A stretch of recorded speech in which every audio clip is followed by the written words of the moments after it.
Eu, eu escrevi um artigo na minha coluna, na época que estava o debate dos mais médicos, que foi um artigo que fez muito barulho. Eu não lembro mais o título que eu dei ao artigo, mas a tese que eu defendia no artigo é que, naquele instante, os médicos brasileiros eram judeus do PT. E, como sempre, quando você está no debate público, e a função do colunista no jornal é levantar a temperatura do jornal, essa é a nossa missão. É claro, não falando bobagem, mas, né?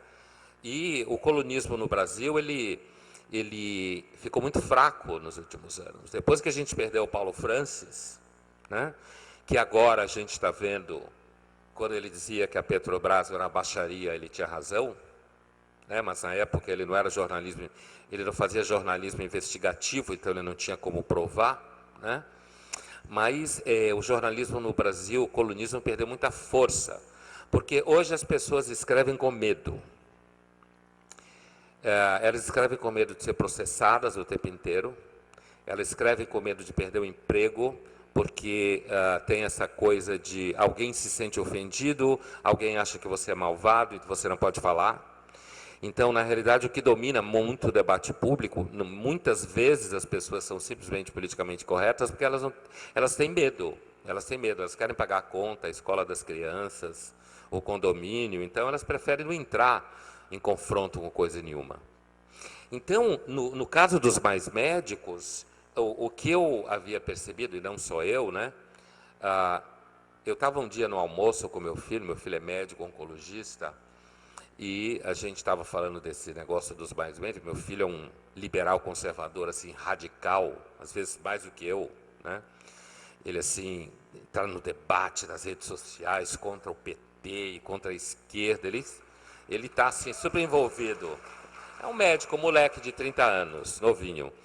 Então, assim, então a gente estava discutindo essa coisa do mais médicos, e me veio essa imagem que era o seguinte: a retórica que o PT usou na época, que o governo usou na época, o Padilha usou na época, foi a seguinte: se você é contra o projeto Mais Médicos, que envolvia não só cubanos, mas principalmente cubanos, veja, e aqui eu estou deixando de lado toda a questão da baixaria do contrato com os cubanos, do trabalho escravo, estou deixando de lado o fato de que Cuba é um parque temático pré-histórico, estou deixando de lado o fato de que é muito estranho a gente ter uma presidente que se aconselha com um cara que run o parque temático pré-histórico, certo?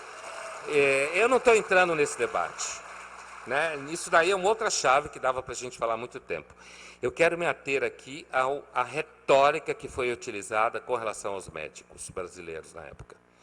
E essa retórica era a seguinte: os médicos brasileiros são playboys, vagabundos, não querem trabalhar, só querem ganhar dinheiro, não querem ir para lugar difícil no interior do país viver mal. Normalmente ninguém quer, a não ser se você não tiver nenhuma outra opção, como, por exemplo, ser cubano, certo? E não ter mais, precisar ir para algum lugar onde tenha comida, de alguma forma, certo? Porque você é mantido numa situação de, como eu dizia, uma espécie de, como se fosse um parque temático antropológico, onde você vai e diz assim: olha, mamãe, assim, o socialismo fazia isso com as pessoas, ó, né? Então, assim, o problema é que nós no Brasil, e aí eu acho que é o drama, nós no Brasil, a ditadura parece ter adiado 20, 30 anos o embate que começa a acontecer agora, de fato. Eu acho que na universidade e na mídia em geral, os representantes do pensamento antiliberal, que acho que é a maioria, eu sei que é a maioria, está um pouco perturbado, porque ele acordou um dia e percebeu que está começando a aparecer gente que não tem medo deles. Mais do que isso, que estuda mais que eles, que lê. Porque uma das características do pensamento antiliberal, como você, quando você está no poder, é você começar a relaxar. Então você não lê nada. Eu estava rindo quando o Rodrigo estava falando do Marx, que estava ensinando umas coisas do Marx, né? Porque esse tipo de coisa, quando você é uma minoria, E eu tenho lido e-mails de jovens estudantes em vários cantos do país, mas principalmente de São Paulo para baixo, Paraná, Santa Catarina e Rio Grande do Sul, Rio de Janeiro também, que, aliás, tem uma tradição liberal, acho, mais importante do que em São Paulo. São Paulo, isso é uma tristeza, na realidade, como o estado e a cidade mais rica do país, em termos de pensamento liberal, é uma tristeza. É muito mais difícil você conseguir levantar uma discussão como essa em São Paulo, né? Mas, assim, então, acho que eu tenho ouvido muito uma palavra que é resistência, que eles usam. Os meninos e as meninas, adolescentes. Adolescente não, aluno de universidade, que não é exatamente adolescente, né? Usando a palavra resistência. E eu acho que essa resistência está deixando muitos integrantes da universidade e da mídia desesperados.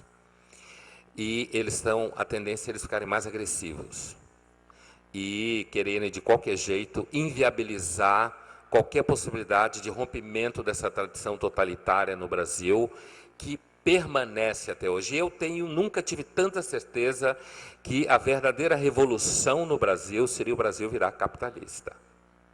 Essa é a grande revolução.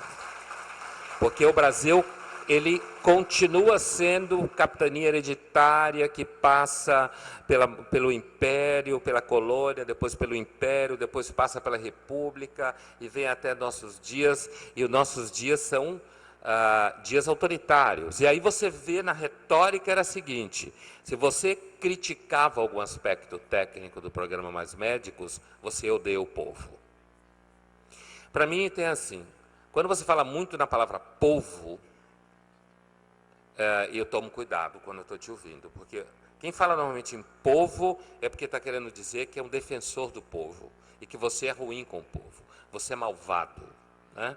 E a retórica ao redor dos Mais Médicos, que eu acompanhei de perto, inclusive por esse artigo que gerou muita discussão e muita polêmica, porque eu dizia o seguinte: olha, a retórica do Padilha, que agora é candidato a governador do estado de São Paulo, a retórica do Padilha é a seguinte: é dizer que os médicos brasileiros estão falando do mal do projeto Mais Médicos porque eles só pensam em dinheiro, e só pensam em carro importado, e são malvados e egoístas. Logo, é a mesma retórica que os nazistas usavam para os judeus na Alemanha.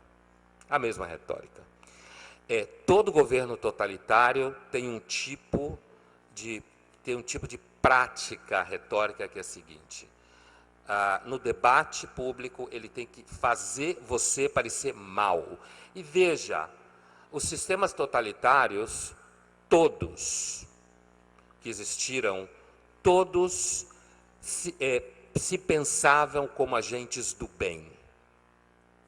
E uma dificuldade que o pensamento liberal tem é porque, na sua tradição, ele lida com dificuldades concretas da realidade. Adam Smith foi o primeiro grande autor, a reconhecer o seguinte: o que faz eu entregar o melhor pão é porque eu quero vencer o outro cara, é minha ganância. O grande mistério é como um regime que parece operar em cima do interesse e do egoísmo produz melhor qualidade de vida, mais riqueza e mais liberdade individual. E um regime baseado em teoricamente, o bem e o amor a todos, produz uma riqueza, uma pobreza enorme e uma miséria absoluta e total. Então, acho que esses são conjuntos de questões que eu acho que a gente precisa aprofundar na reflexão sobre o pensamento liberal e o pensamento antiliberal no Brasil. Primeiro aprofundá-lo, depois investir dinheiro nele, investir em espaços que essas pessoas possam ser formadas, profissionais do pensamento, e concentrar nesse foco, afinal de contas, como tomar da esquerda esse trunfo falso de que eles representam o humanismo, a liberdade e o bem, porque historicamente eles não representam isso. Obrigado.